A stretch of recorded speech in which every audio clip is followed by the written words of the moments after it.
What's good, music producers? Welcome to Curtis King TV. Today is going to be a little bit more of a serious topic that I know affects a huge amount of my viewers and just producers in general. We're going to talk about producers that deal with ADHD, what exactly it is, and this Reddit post that I think is going to be really beneficial. The majority of this information won't be from me. It will be from a producer who's actually experiencing ADHD firsthand and some tips that they have for you if you're experiencing the same. Let's talk about it.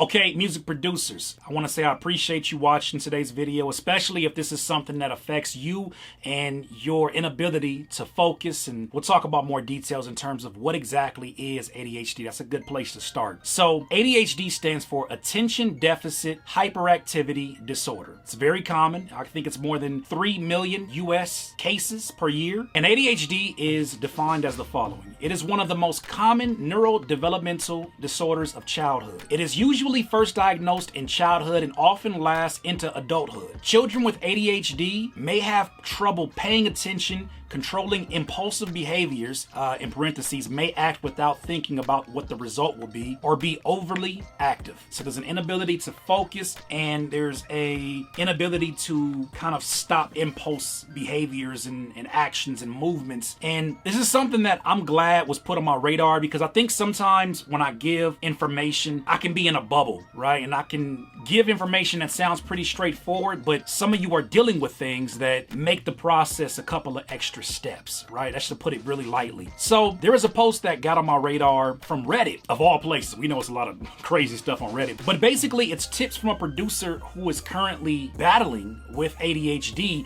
and some things that they have found have helped them along the way. And I want to share that with you, as well as some of my thoughts as I'm kind of like understanding it myself. So this Reddit poster that goes by apart-adhesiveness40 said, I was recently diagnosed with ADHD, the inattentive type ADD. I have always struggled in many areas of my life. In particular, music production, where I have over 1,000 unfinished songs, which I have collected over 10 plus years. For those of you that go through that, I mean, hell, producers in general probably have a lot of unfinished projects, but I can see how this could be even more of a hindrance for 10 years. Can you imagine having 1,000 unfinished songs over 10 plus years? This has got to be something that is on Apart-Adhesiveness40's mind on a daily basis. Second thing he said, follow the rule of 3 in your life. This one is the most crucial tip. In the past, I was obsessed with installing the latest plugins and trying out the latest preset packs, etc. But this leads to more distractions. So I choose to only use 3 VST synths that will cover all my needs. I think that's so brilliant, because we know that sometimes having way too many choices can give us something called analysis paralysis. So for those of us that don't have to deal with ADHD, that already presents its own obstacles, because we have all these different plugins and presets. Oh, somebody gave me another MIDI pack. I'm gonna take that MIDI pack, take it with this hi-hat MIDI pack, and take it with this, and it becomes a very frantic and chaotic experience to make music,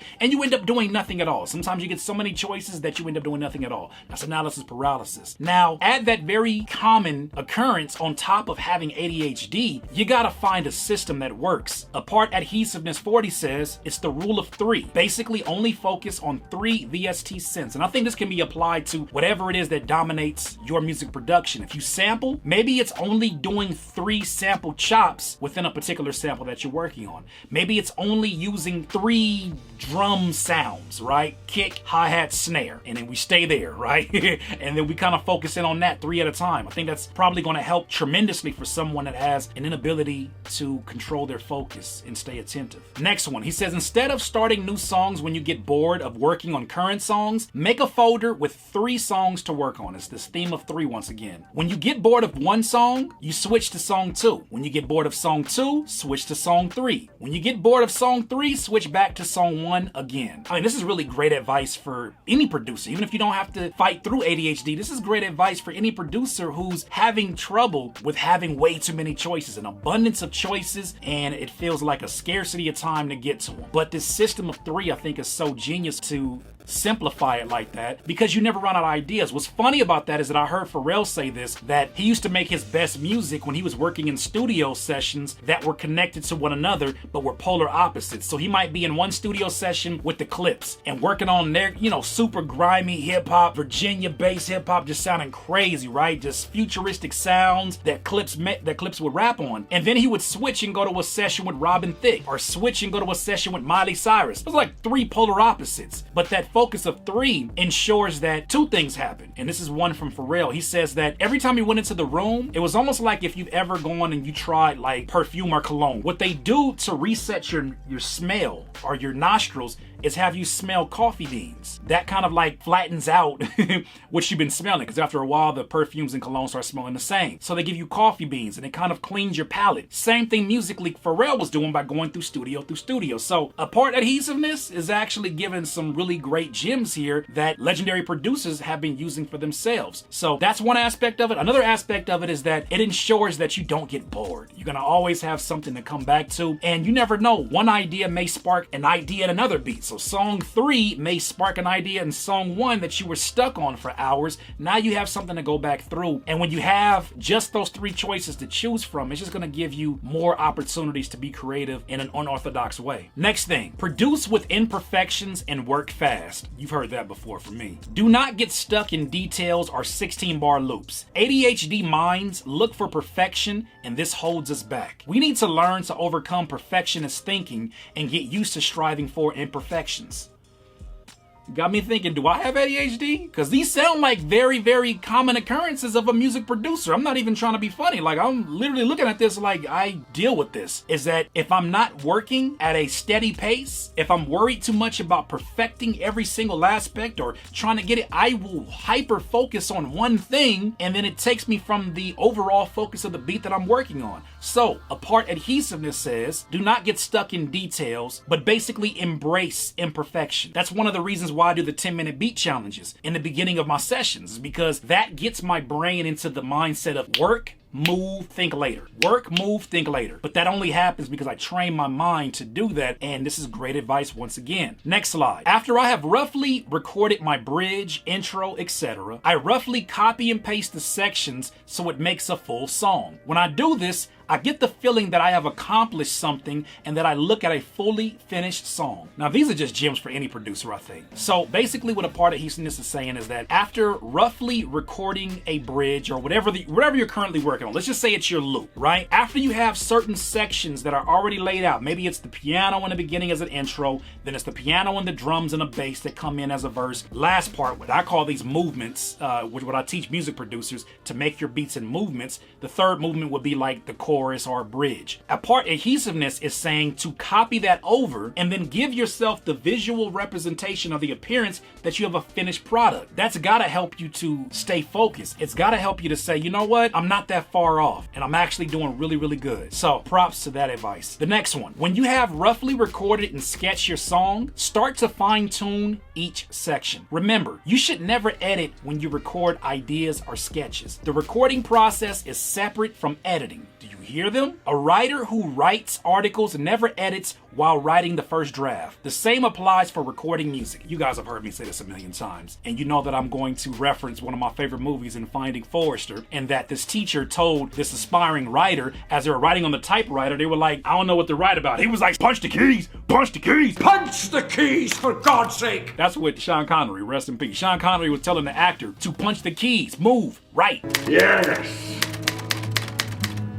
Yes! Don't worry about editing. Don't worry about perfecting. You don't have time for that. Get the ideas out as if they're lightning in a bottle. You're trying to capture this moment. Get the ideas out. So, apart adhesiveness says, when you have roughly recorded and sketched your songs, start to fine-tune each section. Get the initial idea out, right? Never edit when you record ideas or sketches. Get the ideas out. Then come back and add all the pretty stuff, right? Could you imagine baking a cake and putting the frosting on before you put it in the oven? What you think that cake gonna look like? What you think it's gonna taste like? It's probably gonna break your teeth. You don't know that. There's a process and there's an order. Same thing with your creativity. Get the ideas out, put the frosting on after. The next thing that Apart Adhesiveness 40 writes, meditate or exercise before each studio session. Now y'all about to think that I was the one that wrote this, but I promise it wasn't. It's just somebody with some really solid advice. So then Apart Adhesiveness goes on to say, after medication, meditation and exercise have proven to be the most effective treatment for ADD/ADHD. It's no surprise here. That is why I re-meditate before I start producing. Bar. Some of the best songs have come after I have meditated for only 10 minutes. There are so many narratives that exist about meditation, a bunch of jacked up ones that people think it's just you sitting down and you're just like waiting for something to happen. For me, meditation is about centering myself to a place where I can calm myself and my nerves no matter how chaotic my outer environment is. And we know during the beat making process, shit can get real. Things can start jacking up. My computer as of late has not been acting like the way it should be acting. The 96 RAMs, they ain't kicking in the way I thought they was, all right? But I have to be patient. Well, how do I learn patience? Well, the strength training for patience and for strengthening my mind and not falling into the temptation of becoming weak and becoming angry and becoming defensive is meditation. Meditation allows me to focus on the one thing that can calm me down, which is my breathing. Not on what could happen, not on what did happen, but the present moment right here, right now. How am I breathing? Am I breathing really shallow? Am I breathing really fast? Well, let me control that first. I have at least that within my control. If I focus in on that, meditation can help me make better beats. It can help me focus on the process even more. Here's someone with ADHD that is telling you meditation is helping them tremendously after medication and after exercise, which is something else that I do in the mornings. I exercise, and it doesn't be like strenuous exercise or strenuous meditation. Apart Adhesiveness 40 just said 10 minutes. 10 minutes of meditation. If you got 10 minutes, you don't got 10 minutes, you don't got a life. You got 10 minutes. Give yourself that gift, 10 minutes to just sit down, breathe, and focus on nothing else except for the breathing. Here's the last thing that Apart Adhesiveness 40 said on this Reddit post. Keep a structure of your song ideas and sounds. Create folders like 90% finished, 3 songs to work on, songs to mix, soon finished, more details the better. So I've never seen this advice before, but I think it's really fire, is that keep a structure of your song ideas. So no matter what styles of music that you work on that may vary to different types of genres or styles, they have some things that are very much in common in terms of where they're at on the progress bar for those songs, right? Some are just scratch hooks, right? So you just came up with a bunch of like mumbles that you put for the verse and you have a hook over a beat. Well, put that in its own folder because that will give you an opportunity to know what your session is going to be before you have it. So, focusing on that. Also, create folders like 90% finished. So, for those beats or those songs that you almost are there, that you all have that in common, put those in that folder as well. And then the last thing was songs to mix, songs finished, more details the better. So, basically, Apart Adhesiveness is saying the more details that you can add to these folders, the better. Because at least you'll know, if I dive into this today, this is going to be my focus, instead of getting in there and feeling like, oh my God, I don't know what I'm going to do first. I got all these sounds, I got all of these downloads. I'm a little bit overwhelmed. I'm getting a little bit edgy just thinking about it. I need to, hold on, meditate. Okay, I'm good now. So thank you, music producers, for watching today's video. I hope that if you are going through your own battle and fight with ADHD, these tips from Apart Adhesiveness 40 helped you. I hope the additional information that I gave helped you. I know this video is not what you expect usually from a producer on a YouTube channel, but damn it, I love making these kind of videos because I know that it can help someone out there and really help them feel like they're not alone in this, because you're not. And a lot of these things that are occurring for somebody that has ADHD, there's a lot of folks out here who also are going through some very similar things and may need to go get diagnosed. So it's important we bring these conversations up. What good is talking about mental health if we never talk about it? And it's life. If you want to be full of life, you must live life to its absolute fullest. Once again, it's Curtis King of Slap Experts and CurtisKingTV.com.